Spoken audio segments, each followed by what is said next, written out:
তো সবাই মিলে বেরিয়ে পড়েছিলাম একটু চা খেতে। চা তো বাড়িতে খাই, করেও খাওয়া যায়, তো সেটা কোনো কথা না, কিন্তু সবাই মিলে গিয়ে যে এই যে এক কাপ চা হয় 20 টাকা নিক, 30 টাকা নিক অথবা 5 টাকা নিক, কিন্তু এই সময়টা যে আর পাবো না, সেটাই ওর জন্যই সবাই মিলে বেরিয়ে গেছিলাম। সন্ধেবেলা একটু হঠাৎ করে প্ল্যান হলো চলো একটু চা খেয়ে আসি। তো আমাদের এখানে দিল্লি রোডে খুব সুন্দর চা পাওয়া যায়, তো ওখানেই সবাই মিলে চলে গেছিলাম। বাবাকেও ডেকেছিলাম, বাবা যেহেতু আসেনি তো আমরা চারজনেই চলে গেছিলাম, দিদির মেয়েও যেহেতু ছিল না। আর দেখো এখানে চাটা নিয়েছিলাম, চাটা সত্যিই খেতে অপূর্ব হয়েছিল। তো আরেকদিন প্ল্যান আছে, আরেকদিনও যাব। আর এখানে আমার মেয়েটা তো ঘুরতে বেরোলে আর কিছু চাই না, খুব খুশি আমার মেয়ে। তো এখানে আমার মেয়ে বলছিল ও নাকি কাঠি আইসক্রিম খাবে। এমন জায়গায় আমরা বসেছি যেখানে ছিল ফ্রিজটা, মানে আইসক্রিমের ফ্রিজটা, আর ওইটা দেখেই বুঝতে পেরেছে ওর মধ্যে কাঠি আইসক্রিম থাকে। আমি জানি না কোথা থেকে জানলো যে ওর মধ্যে কাঠি আইসক্রিম থাকে, তো সমানে বলে যাচ্ছে মা কাঠি আইসক্রিম। তো ওকে আর আইসক্রিমটা কিনে দিইনি, কারণ ওর একটু ঠান্ডা লেগেছিলো সেই কারণে। আর যদিও আমি ওকে আইসক্রিমটা খুব একটা দিই না, খুবই কম দিই। তো এবার আর চাটা সত্যি খেতে অসাধারণ ছিল, আমরা সবাই মিলেই খেয়েছিলাম। তো বাবা যেহেতু আসেনি সেই কারণে একটু অপেক্ষা করছিলাম যদি বাবা আসে, কিন্তু বাবা তাও আসেনি। তারপরে আমরা ওখান থেকে একটু বেরিয়ে গেছিলাম, বেরিয়ে একটু এদিক ওদিক ঘুরছিলাম। সামনেই একটা মাঠ ছিল, সেই মাঠেও একটু দাঁড়ালাম। আর এখানে ঠাকুরটাকে দেখলাম, ঠাকুরটা সত্যি অপূর্ব। দেখলাম কি জানো তো, শিব আর পার্বতী মানে একটা মূর্তির মধ্যেই রয়েছে, দেখতে সত্যি অপূর্ব সুন্দর লাগছিল ঠাকুরটাকে। তো এটাও একটু ক্যাপচার করে নিলাম। আর হচ্ছে দিদি বলছিল দেখ কত সুন্দর ঠাকুরটা, সত্যি এরকম ঠাকুর আমি দেখিনি এর আগে, মানে এখনই দেখলাম, সত্যি খুব সুন্দর লাগছিল দেখতে। আর এখানে আমার মেয়েটা দেখো চিপস খাচ্ছে আর ঘুরে ঘুরে বেড়াচ্ছে একা একা, যেহেতু মাঠটা ফাঁকাই ছিল তো একা একাই ঘুরছিল। আর ওকে বলছিলাম যে একটু এদিক ওদিক হাঁটো মাম্মা, তার সাথে ওর পাপার সাথে একটু ডান্স করে নিচ্ছিল, কারণ ওখানে একটু গান বাজছিল সেই কারণে। আর আমার মেয়ে গান হলে তো আর কিছুই চায় না, গান হলেই ওর নাচ, সেটা যেখানেই হোক না কেন, মোট কথা ওর গান নিয়ে কথা। তো নিরামিষ ছিল বলে আর তেমন কিছু আমরা খাইনি। তারপরে বাড়িতে চলে এসেছিলাম, বাড়িতে এসে বানিয়ে নিয়েছিলাম হচ্ছে কড়াইশুঁটির কচুরি আর ছোলার ডাল। তো কড়াইশুঁটির কচুরি আর ছোলার ডাল বানিয়েছিলাম এই কারণে, যেহেতু নিরামিষ সেই কারণেই। আর এখানে দেখো ময়দাটা কিন্তু আমি ভালো করে মেখে নিচ্ছি। ময়দার মধ্যে হচ্ছে নুন, চিনি আর তেল দিয়ে ময়দাটাকে ভালো করে মেখে নিচ্ছি। আর সত্যিই মানে তোমার কি বলো তো, নিরামিষ দিনে কোথাও বাইরে না বেরোনোই ভালো, কারণ কি আমরা হচ্ছে মানে বাইরে বেরোলেই মনে হয় এটা খাই ওইটা খাই, আর নিরামিষ হলে তো কিছুই পাইনি, শুধু সিঙ্গারা খেয়ে বাড়ি চলে আসতে হয়েছিল। তারপরে হচ্ছে দেখো এখানে মটরশুঁটিগুলোকেও আমি ভালো করে পেস্ট করে নেবো। আর মটরশুঁটির মধ্যে দিয়ে দিয়েছিলাম একটু আদা আর কাঁচা লঙ্কা, যাতে সেন্টটা খুব সুন্দর আসে আর একটু ঝালঝালা। তো সেই কারণেই আমরা হচ্ছে দিয়ে দিয়েছিলাম। আর দিদি ওদিকে ময়দা মাখছিল, আমি বললাম তুই ময়দাটা মাখ, তাহলে আমি এদিকে হচ্ছে মানে মটরশুঁটিটা পেস্ট করে নিই। আর মটরশুঁটিটা আমি কাঁচাই বাটি, অনেকে সিদ্ধ করে বাটে, কিন্তু আমার মনে হয় কাঁচা বাটলে কী বলো তো টেস্টটা একটু বেশিই পাওয়া যায়। আর এটা তো তোমার যখন কড়াইতে দেবে তখন আস্তে আস্তে সিদ্ধই হয়ে যাবে সেই কারণে। তারপরে দেখো মটরশুঁটিগুলো সব ভালো করে আমি পেস্ট করে নিলাম। আর হচ্ছে মটরশুঁটি তারপরেই কড়াইতে দিয়ে দিলাম তেল, কড়াইতে তেল দিয়ে দিয়েছিলাম হচ্ছে কালো জিরে আর জোয়ান। এই দুটো জিনিস যদি একসাথে দাও না তাহলে কিন্তু ফ্লেভারটা খুব সুন্দর আসে, দেখবে বাড়িতে করে খেয়ে সত্যিই ভালো লাগবে।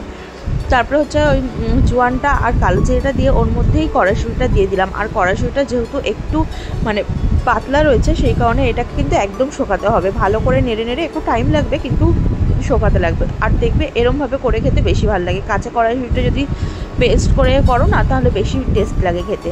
তো এইভাবেই আমরা করি, মানে আমি করি বেশিরভাগ। তো এর আগে আমাদের কয়েকবার ওর বাবাকে টিফিনে করে দিয়েছি, কিন্তু আমাদের একসাথে খাওয়া হয়নি। আর তারপরে কিন্তু অবশ্যই হিং দেবে, নাহলে কিন্তু সেন্টটাই ভালো লাগবে না। তারপরে হচ্ছে তোমার ওর বাবাকে করে দিয়েছিলাম, আমরা খাইনি, মানে ওর বাবাকে করে দিয়েছিলাম বলতে আমি খেয়েছিলাম, বাবা খেয়েছিল, কিন্তু দিদিদের খাওয়া হয়নি। সে কারণে আবার আরেকবার করে করছি, কারণ এখন তো মটরশুঁটির হচ্ছে বাজারে প্রচুরই কম দাম, সেই কারণেই হচ্ছে আরও করা। আর তোমার হচ্ছে এখন খেতে কিন্তু ভালোও লাগবে। আর পরে কিছুদিন পরে আর মটরশুঁটি পাওয়া যাবে না, ফ্রোজেন ছাড়া আর পাওয়া যাবে না। সেই কারণেই হচ্ছে আমরা এই সিজনেই মানে সবাই মিলেই প্রথমেই খাচ্ছি কড়াইশুঁটির কচুরিটা। আর এই পুর ভরাটাই মেন। পুর ভরাটা আমার দিদি বলে বোন আমি পুর ভরতে পারবো না, তুই ভর, কারণ আমি পুর ভরলেই পুর বেরিয়ে যায়।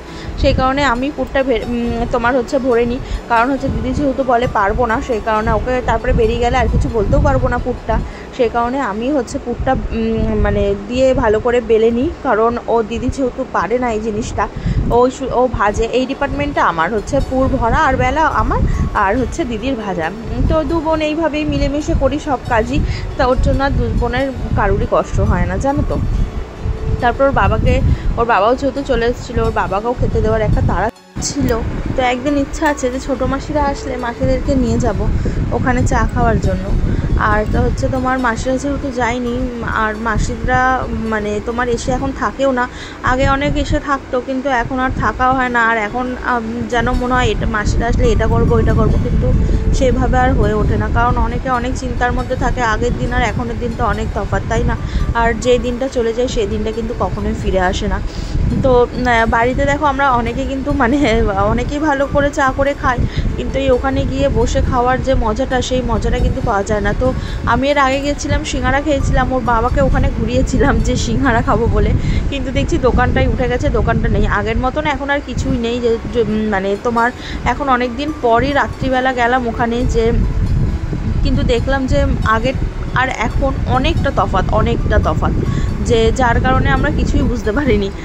তো ওখানে গেলাম, গিয়ে মানে বাবার জন্য অপেক্ষা করছিলাম, যেহেতু বাবা আসেনি। তারপরে আমরা ওখান থেকে বেরিয়ে গেছিলাম, বেরিয়ে গিয়ে তারপরে বাবাকে বাইরের একটা দোকান থেকে চা খাওয়ানো হয়েছিল।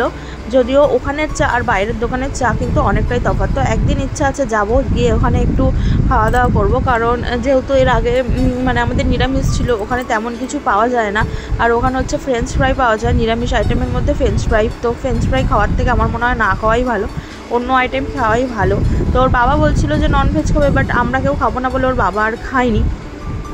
তাই তোমার চলে এসেছি বাড়িতে তাড়াহুড়ো করে। তাই বাড়িতে এসেই এই ছোলার ডালটার তোমার কড়াইশুঁটির কচুরিটা করে নিচ্ছি। তো দেখো তেলের মধ্যে হচ্ছে আমি দিয়ে দিলাম ফোড়ন, হচ্ছে সাদা জিরে, আদা, আর হচ্ছে তোমার গোটা গরম মশলা, শুকনো লঙ্কা দিয়ে কিন্তু ডালটাকে দিয়ে ভালো করে মানে কষিয়ে নিয়ে নুন হলুদ দিয়ে কষিয়ে তারপরে হিং দিয়ে দিয়েছিলাম ওর মধ্যেও। দিয়ে যেহেতু ছোলার ডালটা আমার সিদ্ধ ছিল, সেই কারণে আর বেশি সময় লাগেনি ছোলার ডালটা করতে। তো অবশ্যই একটুখানি চিনি দিও, কারণ নিরামিষ ছোলার ডাল তো একটুখানি মিষ্টি মিষ্টি হলে কিন্তু ভালোই লাগে খেতে। সেই কারণেই হচ্ছে আমি আরও দিয়ে দিয়েছিলাম একটুখানি চিনি, তারপরে দিয়ে দিলাম একটুখানি গরম মশলা। আর নামানোর মানে ছোলার ডালটা আমারও হয়ে গেছে। ছোলার ডালটা যেহেতু মানে তোমার ঝোলটাকে টেনে নেয়, সেই কারণে আমি একটু ঝোলঝোলই রেখেছি। আর ছোলার ডালের মধ্যে দিয়ে দিলাম একটু গরম মশলা আর একটু ঘি দিয়েই নামিয়ে নিলাম। হয়ে গেল আমার এখানে ছোলার ডাল কমপ্লিট। আর কিন্তু এটা নিরামিষ দিনে কিন্তু ভালোই লাগবে কচুরি দিয়ে খেতে। তারপরে দেখো হচ্ছে আমি এখানে বেলে নিচ্ছি কড়াইশুঁটির কচুরিগুলো। আর দিদি যেহেতু ভাজবে, সেই কারণে দিদি মানে কড়াইয়ের ওখানে ছিল, আর আমি এদিকে বেলছিলাম। আর বেলতেও কিন্তু খুব সাবধান হয়, একটু এদিক থেকে ওদিক হলেই না ফট করে বেরিয়ে যায়। তো অনেক সাবধান করেই বেলতে হয়। দিদি বলে এই কাজটাই না আমি পারি না বোন, বিশ্বাস কর। তাই আমিই করে নিই, কারণ আমি চাই না যে ও যেটা না পারে। আর যদি পুরগুলো বেরিয়ে যায় তো তেলটা অনেকটা প্রবলেম করে, তেলে অনেক কালো কালো হয়ে যায় বলে, সেই কারণে আমি বললাম না আমিই বেলে দিই। তারপরে দিদি ওদিকে ভেজে নিচ্ছিল। আর হচ্ছে গরম গরম খেতেই কিন্তু এই খাবারগুলো ভালো লাগে। আর যেহেতু নিরামিষের দিনে কিন্তু দারুণ একটা কম্বিনেশন, খুবই ভালো লাগে এটা। মানে এমনি যখন কড়াইশুঁটি পাওয়া যায় না, এমনি ডাল দিয়েও খুব সুন্দর লাগে। আমরা মাঝে সাঝে ডাল দিয়েই করে খাই, যেহেতু কড়াইশুঁটি কচুরিটা খুব একটা পাওয়া যায় না, মানে কড়াইশুঁটিটা আর খুব একটা পাওয়া যায় না। সেই কারণেই আমরা হচ্ছে তোমার মাঝে সাঝে ডাল দিয়েই করে খাই, কারণ ডাল দিয়েই করে খেতে বেশি ভালো লাগে। তারপর হচ্ছে ওর বাবাকে দিয়ে দিয়েছিলাম কড়াইশুঁটির কচুরি কটা ভেজে, যেহেতু মানে ওর বাবার খিদেও পেয়ে গেছিলো বললাম, সেই কারণে। আর ওইদিকে রাতও হয়ে গেছিলো, কারণ ওখান থেকে আস্তে আস্তে প্রায় আমাদের 8:30 15টা বেজে গেছিলো। আর এসেই করাটা প্রায় 11টা তো বেজেই গেছিলো করতে করতে। তারপরে দিদিরাও খেয়ে দিয়ে বাড়িতে আসবে, সেই কারণে ছিল একটা তাড়া, ওই কারণে আরও তাড়াহুড়ো করা হচ্ছিলো। তারপরে মেয়েটাও ওদিকে আমার খায়নি, মেয়েটাও খাবে, মেয়েটাকে ঘুম থেকে উঠিয়ে নিয়ে চলে গেছিলাম ওইখানে। তাই হচ্ছে তোমার একটু তাড়াহুড়ো করে নিচ্ছিলাম। আর দেখো আমার কিন্তু এখানে কচুরি আর ছোলার ডাল কমপ্লিট হয়ে গেছে। আর ওর বাবাকে গরম গরম দিয়ে দিলাম, খেয়ে বললো দারুণ হয়েছে, শুনেও শান্তি। টাটা।